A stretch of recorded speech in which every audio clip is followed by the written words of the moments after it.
We've just had another flood. Bad enough, but only a foot or two of water on the first floor. Yesterday, we got the mud shoveled out of the cellar and found Peter, the spaniel that Mr. Ladley left when he went away. The flood and the fact that it was Mr. Ladley's dog whose body was found, half buried in the basement fruit closet, brought back to me the strange events of the other flood 5 years ago, when the water reached more than halfway to the second story and brought with it, to some, mystery and sudden death, and to me, the worst case of shingles I have ever seen.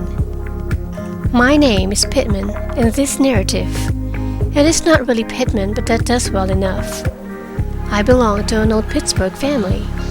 I was born on Penn Avenue when that was the best part of town, and I lived, until I was 15, very close to what is now the Pittsburgh Club. It was a dwelling then. I've forgotten who lived there. I was a girl in '77 during the railroad riots, and I recall our driving in the family carriage over to one of the Allegheny Hills and seeing the yards burning and the great noise of shooting from across the river. It was the next year that I ran away from school to marry Mr. Pittman, and have not known my family since. We were never reconciled, although I came back to Pittsburgh after 20 years of wandering. Mr. Pittman was dead. The old city called me and I came. I had $100 or so, and I took a house in Lower Allegheny, where, because they're partly inundated every spring, rents are cheap and I kept boarders. My house was always orderly and clean, and although the neighborhood had a bad name, a good many theatrical people stopped with me. 5 minutes across the bridge and they were in the theater district. Allegheny at that time, I believe, was still an independent city, but since then it has allied itself with Pittsburgh. It is now the North Side. I was glad to get back. I worked hard, but I made my rent and my living, and a little over.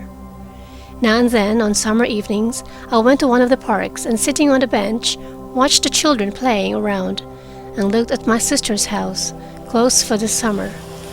It is a very large house. Her butler once had his wife boarding with me, a nice little woman. It is curious to recall that, at that time, 5 years ago, I had never seen my niece, Lida Harvey, and then to think that only the day before yesterday she came in her automobile as far as she dared, and then sat there, waving to me, while the police patrol brought across in a skiff a basket of provisions she had sent me. I wonder what she would have thought had she known that the elderly woman in a calico wrapper with an old overcoat over it and a pair of rubber boots was her full aunt. The flood and the sight of Lida brought back the case of Jenniebrice, for even then Lida and Mr. Howell were interested in each other. This is April. The flood of 1907 was earlier in March. It had been a long, hard winter, with ice gorges in all the upper valley. Then in early March, there came a thaw. The gorges broke up and began to come down, filling the rivers with crushing, grinding ice. There are 3 rivers at Pittsburgh, the Allegheny and the Monongahela, uniting there at the point to form the Ohio, and all 3 were covered with broken ice, logs, and all sorts of debris from the upper valleys. A warning was sent out from the Weather Bureau, and I got my carpets ready to lift that morning. That was on the 4th of March, a Sunday. Mr. Ladley and his wife, Jenniebrice, had a parlor bedroom and a room behind it. Mrs. Ladley, or Miss Brice as she preferred to be known, had a small part at a local theater that kept a permanent company.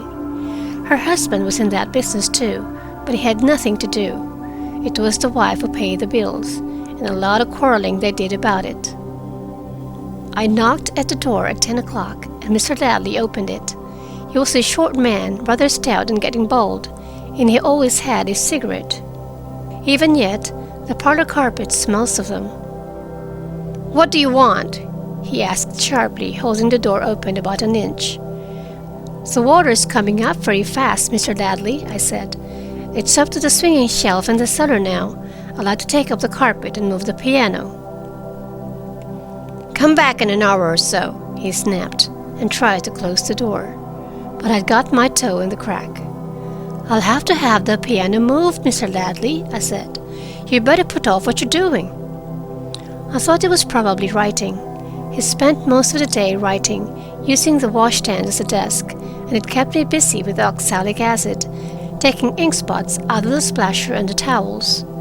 He was writing a play and talked a lot about the Schuberts having promised to star him in it when it was finished. "Hell," he said, and turning, spoke to somebody in the room. "We can go into the back room," I heard him say, and he closed the door. When he opened it again, the room was empty. I called in Terry, the Irishman who does odd jobs for me now and then, and we both got to work at the tacks in the carpet, Terry working by the window and I by the door into the back parlor, which the Ladleys use as a bedroom. That was how I happened to hear what I afterward told the police. Someone, a man, but not Mr. Ladley, was talking. Mrs. Ladley broke in. "I won't do it," she said flatly. "Why should I help him? He doesn't help me. He loafs here all day, smoking and sleeping, and sits up all night, drinking and keeping me awake." The voice went on again, as if in reply to this, and I heard a rattle of glasses, as if they were pouring drinks. They always had whiskey, even when they were behind with their board. "That's all very well," Mrs. Ladley said. I could always hear her, she having a theatrical sort of voice, one that carries. "But what about the prying she-devil that runs the house?" "Hush, for God's sake!" broke in Mr. Ladley, and after that they spoke in whispers. Even with my ear against the panel, I could not catch a word. The man came just then to move the piano, and by the time we had taken it and the furniture upstairs, the water was over the kitchen floor and creeping forward into the hall. I had never seen the river come up so fast.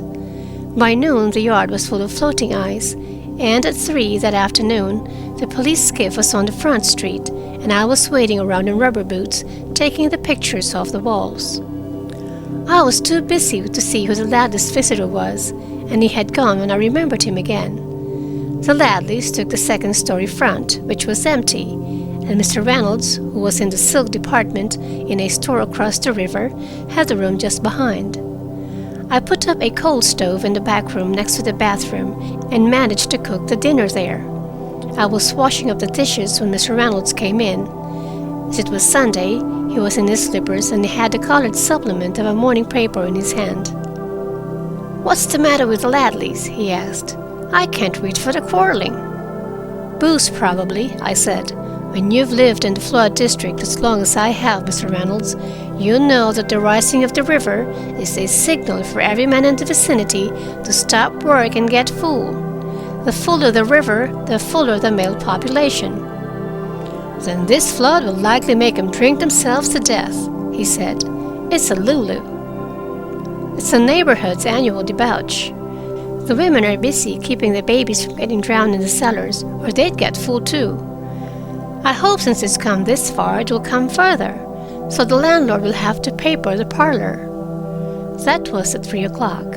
At 4, Mr. Ladley went down the stairs, and I heard him getting into a skiff in the lower hall.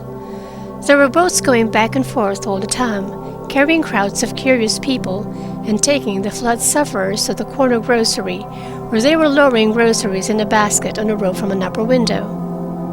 I had been making tea when I heard Mr. Ladley go out. I fixed a tray with a cup of it and some crackers, and took it to their door. I had never liked Mrs. Ladley, but it was chilly in the house with the gas shut off and the lower floor full of ice water, and it is hard enough to keep boarders in the flood district. She did not answer to my knock, so I opened the door and went in. She was at the window, looking after him, and the brown valise that figured in the case later was open on the floor. Over the foot of the bed was the black and white dress with a red collar. When I spoke to her, she turned around quickly. She was a tall woman, about 28, with very white teeth and yellow hair, which she parted a little to one side and drew down over her ears. She had a sullen face and large well-shaped hands, with her nails long and very pointed. "The she-devil has brought you some tea," I said. "Where shall she put it?" "She-devil?" she repeated, raising her eyebrows. "It's a very thoughtful she-devil. Who called you that?" But with the sight of the valise and the fear that they might be leaving, I thought it best not to quarrel. She had left the window and, going to her dressing table, had picked up her nail file. "Never mind," I said. "Hope you're not going away. These floods don't last, and they're a benefit. Plenty of the people around here rely on them every year to wash out their cellars." "No, I'm not going away," she replied lazily. "I'm taking that dress to Miss Hope at the theater. She's going to wear it in Charlie's aunt next week. She hasn't half enough of a wardrobe to play leads in stock. Look at this thumbnail, broken to the quick." If I had only looked to see which sum it was, but I was putting the tea tray on the washstand and moving Mr. Ladley's papers to find room for it. Peter the spaniel begged for a lump of sugar, and I gave it to him. "Where's Mr. Ladley?" I asked. "Gone out to see the river."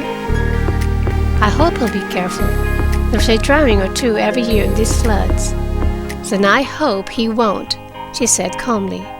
"Do you know what I was doing when you came in? I was looking after his boat and hoping it had a hole in it." "You won't feel that way tomorrow, Mrs. Ladley," I protested, shocked. "You're just nervous and put out. Most men have their ugly times. Many a time I wished Mr. Pittman was gone, until he went. Then I'd have given a good bit to have him back again." She was standing in front of the dresser, fixing her hair over her ears. She turned and looked at me over her shoulder. "Probably Mr. Pittman was a man," she said. "My husband is a fiend, a devil." Well, a good many women have said that to me at different times. Just let me say such a thing to them, or repeat their own words to them the next day, and they would fly at me in a fury. So I said nothing and put the cream into her tea. I never saw her again. End of chapter 1.